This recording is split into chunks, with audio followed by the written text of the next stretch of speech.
வணக்கம் மக்களே. தளபதி விஜய் முதலமைச்சர் ஆவாரா அப்படின்னு பார்த்தீங்கன்னா, இன்றைக்கி விஜய்க்கே புரிஞ்சிருக்கும். அரசியல் என்பது சினிமாவோட ஏகப்பட்ட ட்விஸ்ட் வைக்கக்கூடிய இடம்னு. ஏன்னா இங்கே இருக்கிறலாம் ரியல் பிளேயர்ஸ், நம்ம சொல்லி கொடுத்து நடிக்கிறவங்க. ஆனால் எனக்கு ஒரு வருத்தம் என்னென்னா, 108 வச்சுருக்கோம். விஜய் ரொம்ப கான்ஃபிடென்ஸாக இருந்திருக்கலாம்.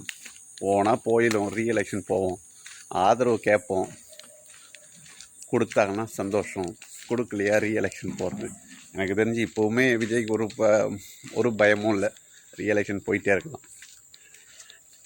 ஆனால் காங்கிரஸுக்கிட்ட ஆதரவு வாங்கினது இப்போ நீங்கள் யோசிச்சு பாருங்களேன். இப்போது அந்த காரைக்குடியில் டாக்டர் பிரபு எம்எல்ஏ ஆகிட்டார்.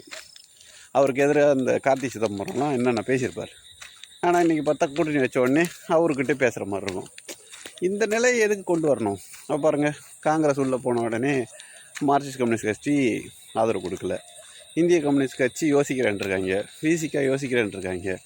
இப்போ பாமக உள்ளே வந்ததுன்னா விசிகா போகும், பாமக உள்ளே வந்துச்சுன்னா மீதி இருக்கிற 6க்கு இந்திய கம்யூனிஸ்ட்டும் கூட்டணி வச்சு அமையலாம்.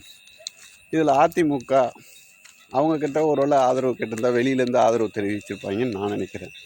இன்னொரு பெரிய சினாரி ஒன்று சொல்கிறாங்க, அதிமுக ஆட்சி அமைக்க திமுக வெளியிலேருந்து ஆதரவு அளிக்கும்னு. இதெல்லாம் எந்த அளவுக்கு உண்மையாகும் அப்படின்னு நம்மளால் நம்பவே முடியல. அதுவும் நடக்கலாம். ஆனால் எது நடந்தாலும் இனி விஜய்க்கு ஏறுமுகமாக தான் நான் பார்க்குறேன். தைரியமாக ஆட்சி அமைக்க வாய்ப்பு இருந்ததுன்னா ஆக சிறந்த முயற்சிகளை செய்யலாம்.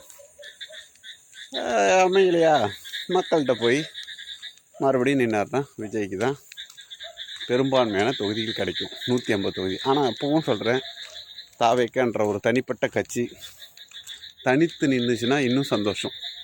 அப்போ உடனே இந்த காங்கிரஸ் மாதிரி ஆளுங்க இப்பயே சொல்கிறாங்க பாருங்க, உள்ளாட்சி தேர்தலில் கூட்டணி, நாடாளுமன்ற தேர்தலில் கூட்டணி, அடுத்த நாடாளுமன்றம், அவங்களெல்லாம் சேர்த்துக்கிட்டு அவங்களுக்கு தொகுதி ஒதுக்கி அதிகமாக நின்று தேவையில்லாத பண்ணக்கூடாது.